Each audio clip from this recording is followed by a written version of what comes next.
Assalamualaikum warahmatullahi wabarakatuh. Halo Indonesia, salam sehat untuk semua masyarakat Indonesia. Ini adalah podcast perdana KNPD, yang dimana kita menghadirkan bintang tamu yang dapat dijadikan motivasi dan memberikan edukasi untuk generasi muda Indonesia. Insya Allah. Dan kali ini kita akan ngobrol bersama beliau adalah tokoh yang sangat luar biasa di era reformasi Indonesia, di mana beliau pernah menjabat sebagai Ketua Umum pertama Partai Demokrat, Profesor Dr. Subur Budi Santoso. Prof, Selamat apa siang. kabar, Prof? Alhamdulillah. Alhamdulillah, sehat, Prof. Alhamdulillah. Prof, kalau boleh tahu, Prof, sekarang Prof umur berapa, Prof? Saya lahir di tahun 1937, berarti ya around 83 ya. Iya, 83. 83 tahun. Alhamdulillah. Alhamdulillah. Ini saya merasa iri di samping, Prof. Kenapa? Karena mungkin cita-cita saya bertambah, Prof. Cita-cita saya mungkin saat seumur Prof bisa sesehat Prof sekarang. Ini kan semuanya adalah barokah. Rahasianya apa, Prof? Rahasianya, Bisa sehat sampai sekarang, Prof? saya tidak pernah susah. Makan enak, tidur nyenyak. Ya. Pikir yang nggak berat-berat, Prof, ya? Ya, pikir kadang-kadang harus berat, tapi semuanya harus ada penyelesaian kan. Iya, benar. Prof, mungkin saya ingin langsung menanyakan, Prof, sebenarnya. Sudah berapa lama, Prof, berkiprah di dunia politik? Saya sebenarnya berkiprah di dunia politik praktis ya, itu sejak akhir tahun 90-an. Ya. 90-an. Tapi saya hidup banyak aktivitas di organisasi, baik organisasi kemahasiswaan, kemudian dunia ilmiah, dan terakhir ya saya banyak organisasi dengan anak-anak Koskoro. Dan berarti Prof bergabung dengan Demokrat di tahun Tahun 90, mulai tahun 93 ya. Ketika saya pada waktu itu saya ada di Koskoro dan juga sebagai pegawai negeri kan tentu saja Golkar ya. Saya pengurus di DPP Golkar bagian saat itu, Prof, sosial budaya. Pada waktu Pak Harmoko. Pak Harmoko saat itu, Prof. Dan saya ingin tanyakan alasan Prof mau berpolitik dan memilih Partai Demokrat sebagai wadah politik Profesor saat itu. Sebenarnya itu tidak ada urusan pilih memilih ya. Nggak ada. Itu tiba-tiba karena kami aktif di Golkar, kemudian juga di Koskoro, ada teman-teman yang mengharap saya bisa memimpin partai politik baru. Jadi saya jauh dari keinginan untuk mendirikan Karena ditunjuk berarti, politik, dan karena ditunjuk. Memang sebelumnya saya pada akhir masa pemerintahan Pak Harto saat itu, saya sudah mulai diajak teman-teman, antara lain juga saya diperkenalkan dengan Pak Tri Sutrisno. Dari situ saya sebenarnya mungkin tanpa sengaja Pak Tri Sutrisno itu memberikan inspirasi saya untuk berpolitik. Seminggu sekali saya dengan Pak Profesor almarhum Irsan Tanjung, saya berkonsultasi dengan beliau. Jadi karena lingkungan, Prof, ya? Ya.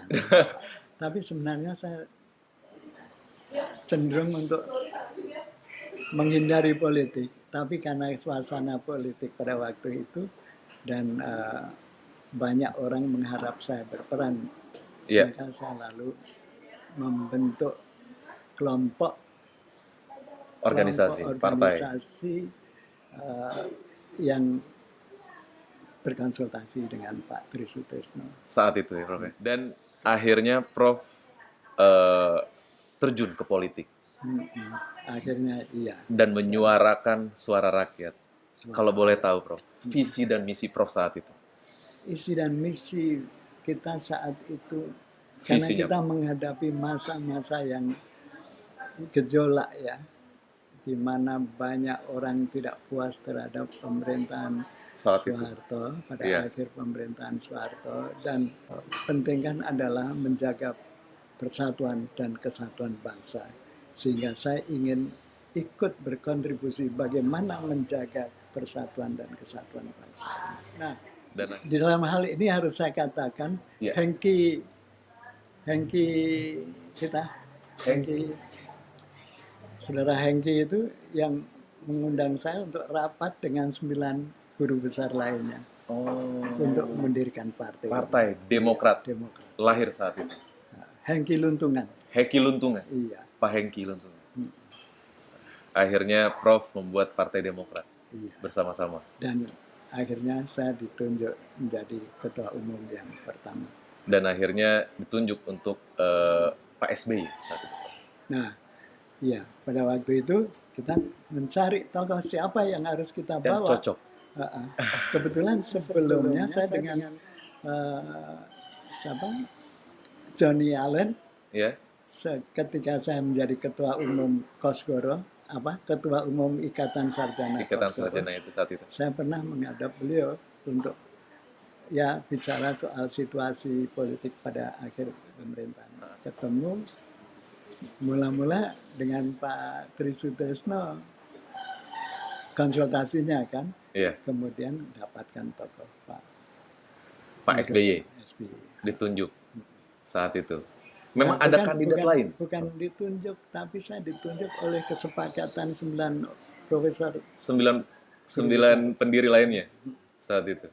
Dan akhirnya pas Pak SBY lah kandidatnya. Atau ada kandidat lain saat itu, Bro? Saya kira nggak ada ya. Nggak ada. Karena itu jalan keluar itu sudah benar apa yang menjadi Partai Demokrat, semboyan Partai Demokrat, yaitu nasionalis religius.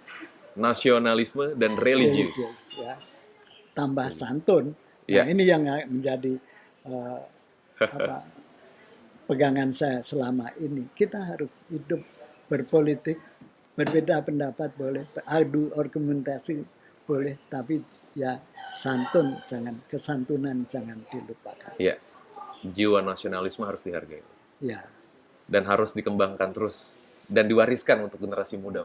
Dipupuk ya, dan dipupuk ya. Karena ini juga bagian daripada pekerjaan saya selama ini, membina kebudayaan bangsa itu sebagai sarana pemersatu. Baik, Prof. Ini saya ingin membahas tentang saat Prof lahir di tahun 1937.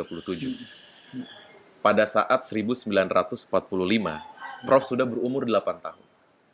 Berarti Prof sudah mengingat situasi saat itu. Iya. Apakah apa yang dirasakan masyarakat saat itu? Apakah masih ada dilema-dilema penjajahan saat itu? Karena pasti logikanya masyarakat masih takut dengan adanya negara lain masuk ke Indonesia dan menjajah lagi di tahun 1945. Situasinya seperti apa, Prof?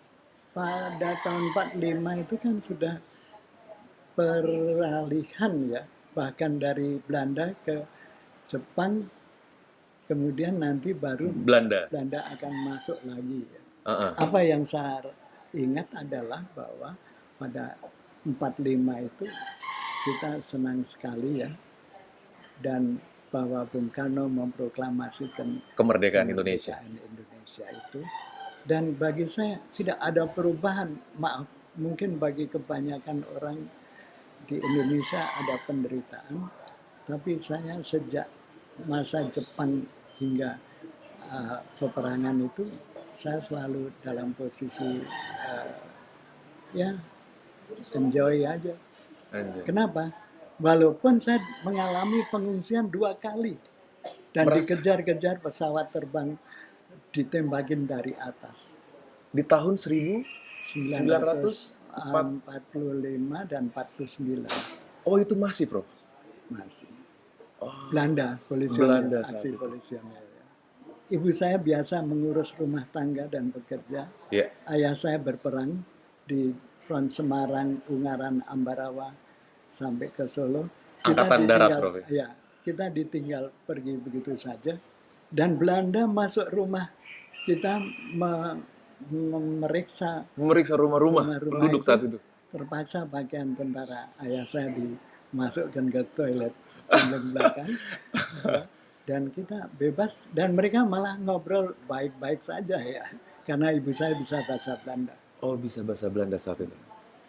Jadi nothing, Kemerdekaan belum 100 murni, ya, merdeka saat itu. belum status murni, tapi tidak ada rasa tertekan. Setelah masyarakat bahagia saat itu, Prof, ya? Hmm.